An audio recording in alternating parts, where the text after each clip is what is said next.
Take a drive through the countryside of North Carolina and you'll eventually find the tiny town of Randleman, in the middle of a state that's best known for basketball, tobacco, and racing. It's the home of 7-time Cup champion Richard Petty.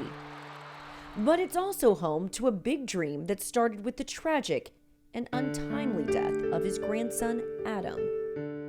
As a third-generation driver, he was just 19 years old when he lost control of his car in a practice session at New Hampshire and hit the wall head-on. Despite the devastation of losing his son, Kyle Petty was determined to continue Adam's legacy of a short life that had touched so many. When Adam's accident happened, we had so many people reach out to us and say, man, we should name a YMCA after Adam, or we should name a sports field after Adam. And that just wasn't who Adam was, just not who he was. And the camp idea just kind of lay there. You know, one day I think we all just woke up and said, that's it. You know, that's what he wanted to be a part of. That's what he thought about. He was already doing things with Sprint, visiting children's hospitals, so it was just a natural progression. His death brought life to something that has affected thousands of families. The Victory Junction Gang Camp, a place where children with special needs gets to experience life in ways never before imagined. Though it was already being discussed, his death hastened the development that came together quickly due to the generosity of family and friends. You know, we talked my dad and mom into giving us some land, and little by little, the people in the racing community, Dale Jarrett, Bobby Labonte, man, all those guys, Tony Stewart, all those guys in the very beginning just, yeah, we're in. Let's get something done. And this place popped up out of the ground in about 15, 18 months. Before we knew it, we had kids here, and here we are all these years later, and there's still kids here, and it still fascinates me, and I'm in awe of the place every time I walk through the gate, that it came up and it came about the way it did. In their short time together, Kyle was in awe of the maturity of his teenage son. Adam's desire to use his platform to touch as many lives as possible grew exponentially after his untimely passing. The Kyle Petty charity ride was still in its infancy, traveling across the country to raise money for children's hospitals. It was a short but defining moment that Kyle recalls vividly that helped set the wheels in motion. We were already doing the Kyle Petty charity ride across America and stopping at different children's hospitals. So if we were going to children's hospitals, why couldn't we bring children to us?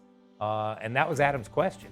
And it was such a simplistic question that it lit that spark, I think. So I think it was that moment. I think it was obviously Adam's accident. It was the moment that we met with some of Paul Newman's guys, and they told us they didn't think we could do it. It was that moment. So I think there were a multitude of moments where looking back, you say, we could have stopped.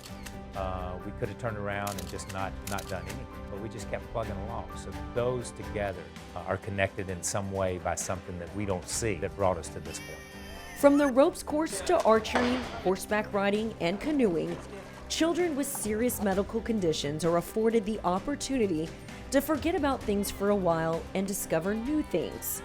It's all made possible by the generosity of thousands of people who have said yes to this worthy cause. Camp's more about just fun, and because that's certainly what we try to do first and foremost is let kids be kids and to have fun. But there's a method to our madness. We want kids to leave here and we want them to try new things. We want them to have more self-confidence, and we want them to take this idea of trying anything that I want to put my mind to. And because they come to camp and they've been told by society, maybe even their well-intended parents, that they can't do something, and we want them to leave camp thinking about all the things that they can do.